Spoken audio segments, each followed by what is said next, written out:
5 for my top 10. Gotta learn from the wise women and men. All my life, like 9 to 9. For my top 10, top 10, 9 to 9. This one's for my top 10. Hey, it's Evan Carmichael, and I make these videos because chances are you are the most ambitious person in your circle, but you know you're capable of more. And you get that push by surrounding yourself with the best. So today, let's learn from one of the best, Jeff Bezos, and my take on his top 10 rules to success.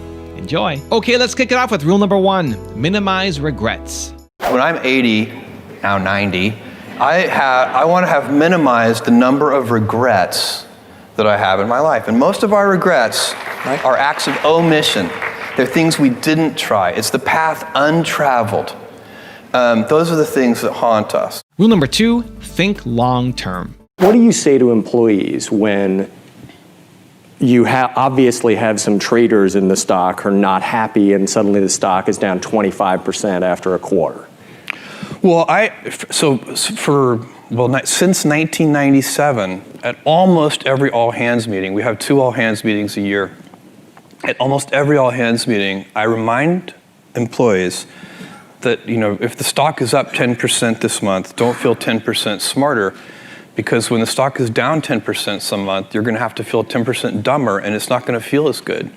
And so it's, ownership is, we give most of our compensation is done in terms of stock compensation, and part and parcel with ownership is a mentality of long-term thinking.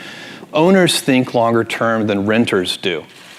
So I have a friend who rented his house to some tenants, and instead of getting a Christmas tree stand at Christmas, they just nailed the Christmas tree into the hardwood floors of the house. No owner would ever do that.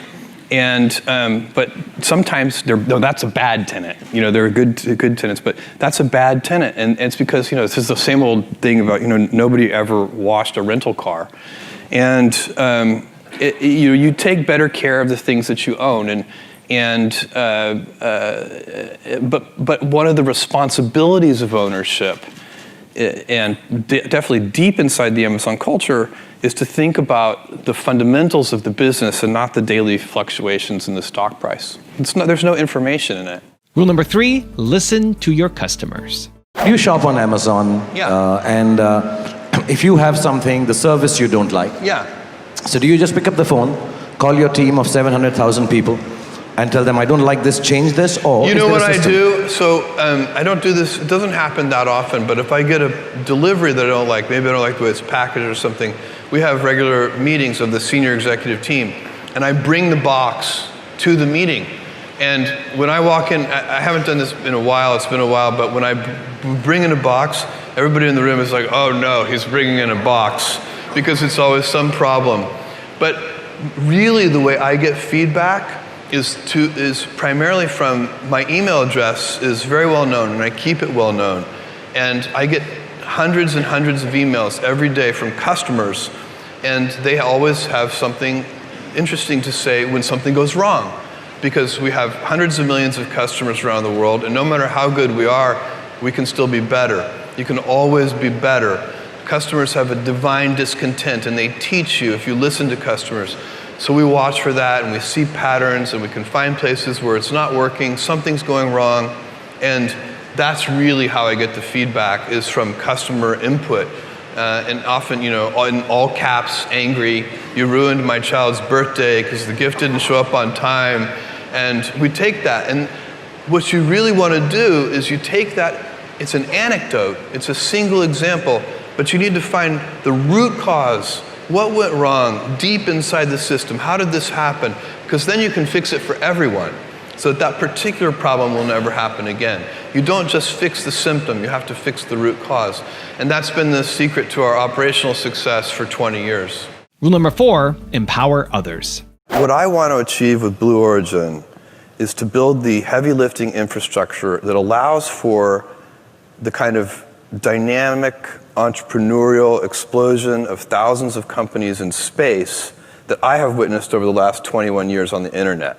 So when I think about the founding of Amazon.com, it only could work, so it take you back to 1995, July 1995, we open our doors. And this is a 10-person company. I'm driving the packages to the post office myself.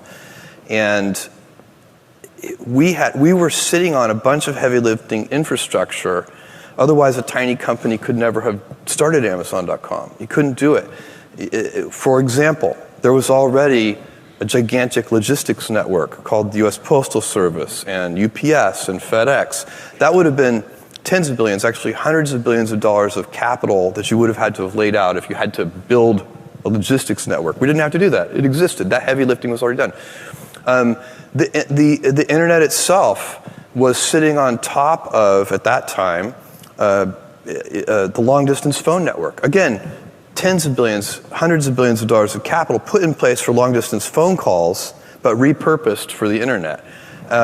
Payment system. There was already a payment system. We didn't have to do that. It was called the credit card, and it had been initially put in place for travelers, and so on and so on. And you can go through, and what we were able to do is take all of that heavy lifting infrastructure and kind of reassemble it in a new way and do something new and inventive with it.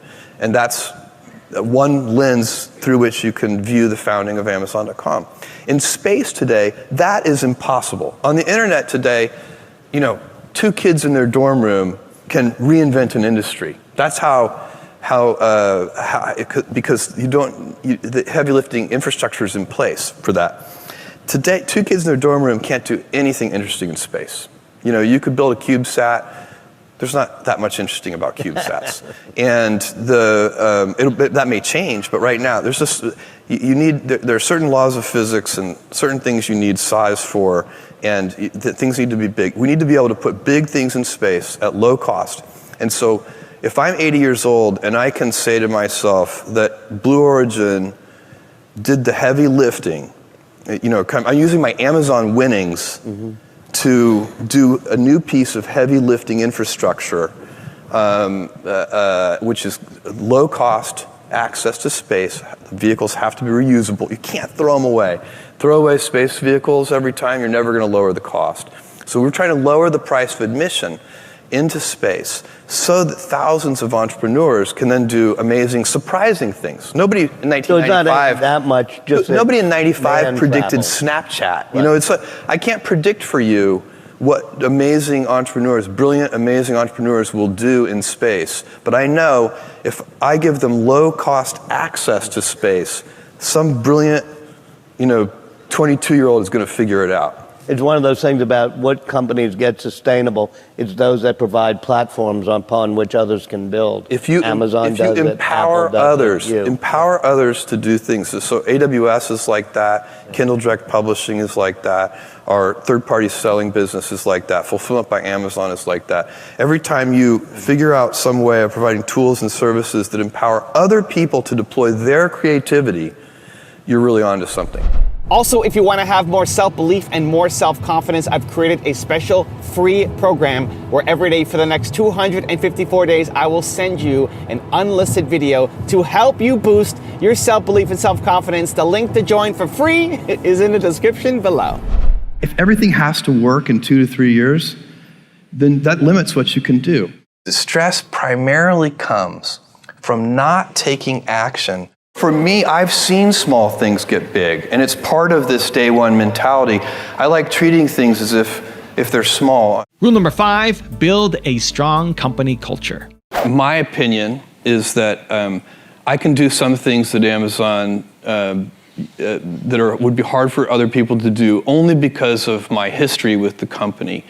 And as the company has grown, of course, my job has changed very much, and it has. My main job today is I'm kind of I work hard at helping to maintain the culture.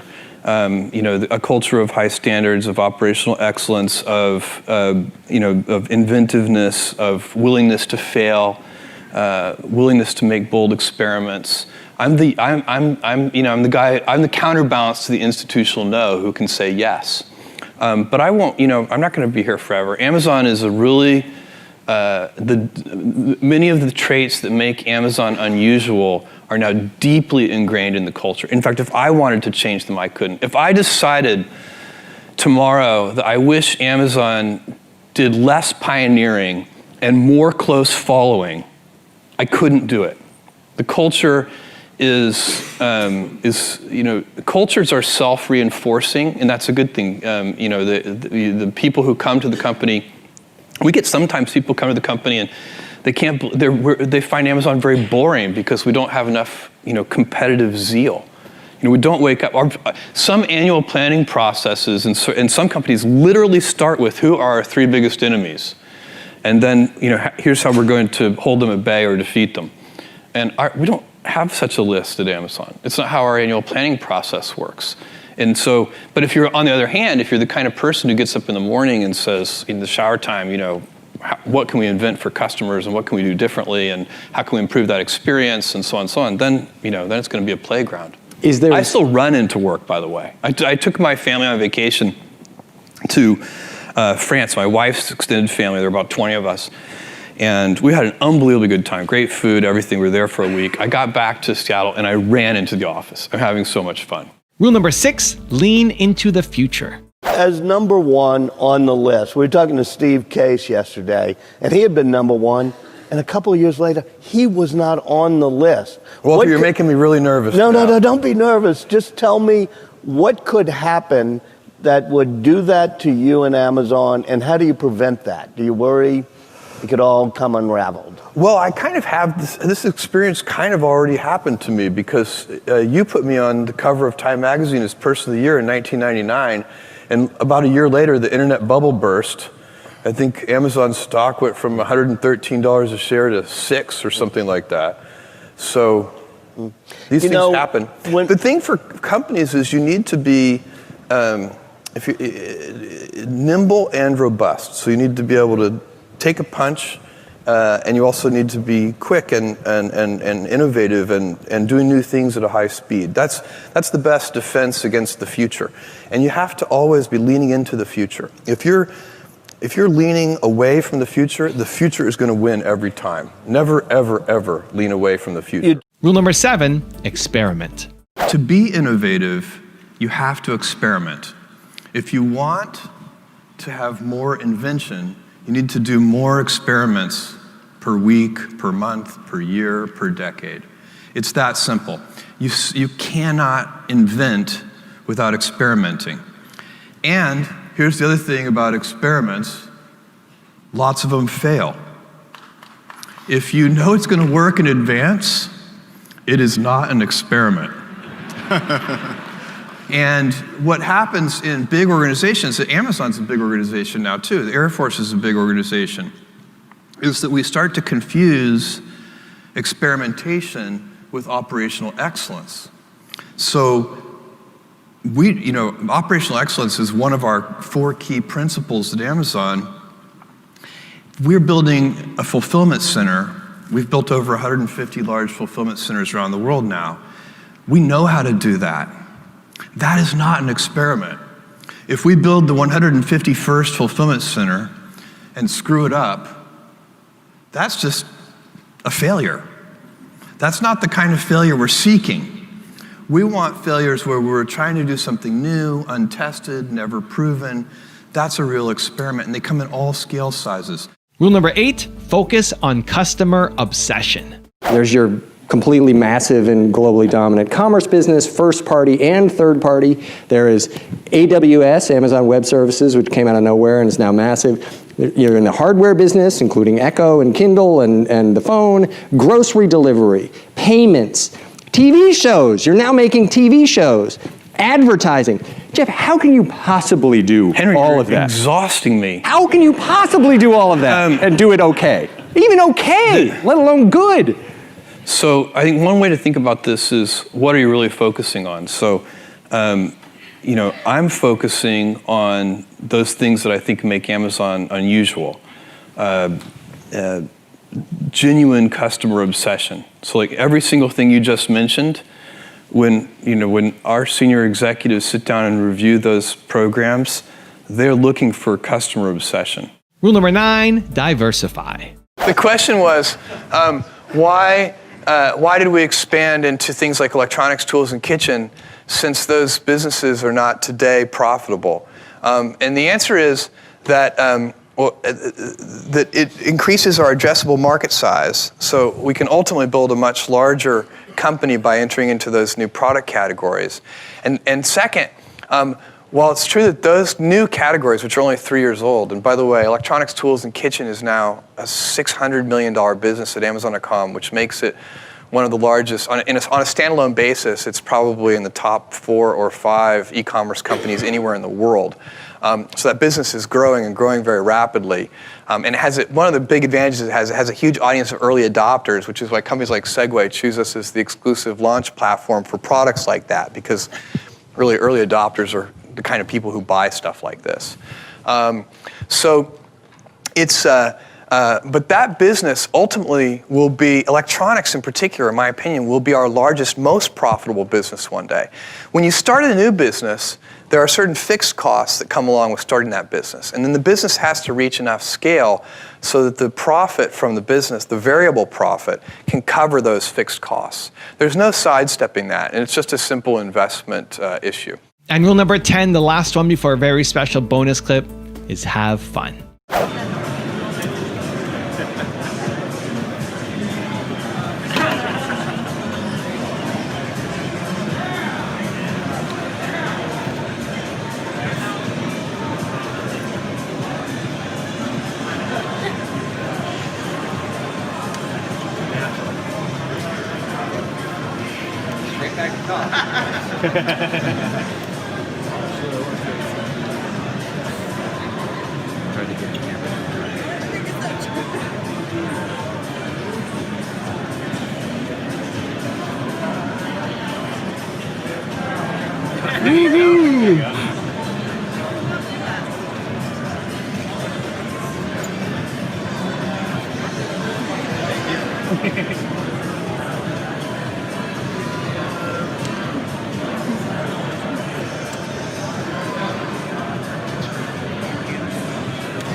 Solve that Rubik's Cube? Yeah. No, thank you. I can't even do that with my hands.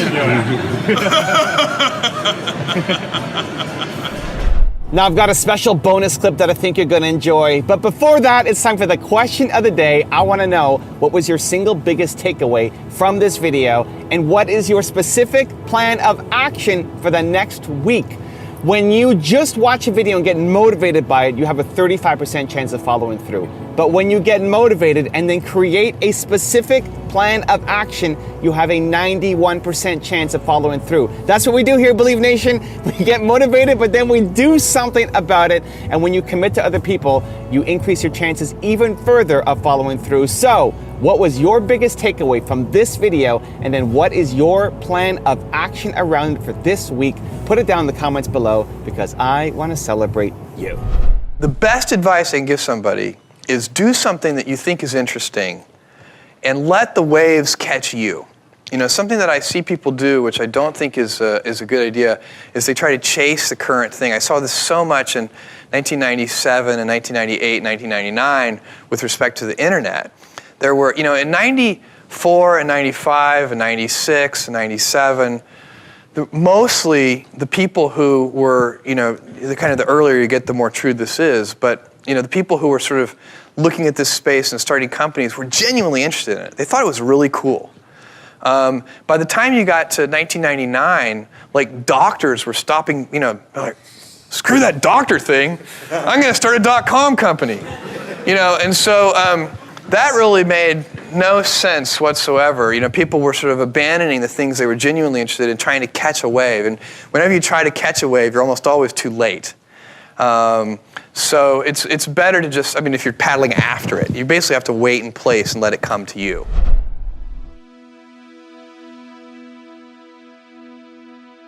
If you want 10 more awesome rules from Jeff Bezos, check out the video right there next to me. I think you'll enjoy it. Continue to believe, and I'll see you there. You really can't accomplish anything important if you're not stubborn on vision, because things that are important take a long time. They take teams. You can't do it by yourself.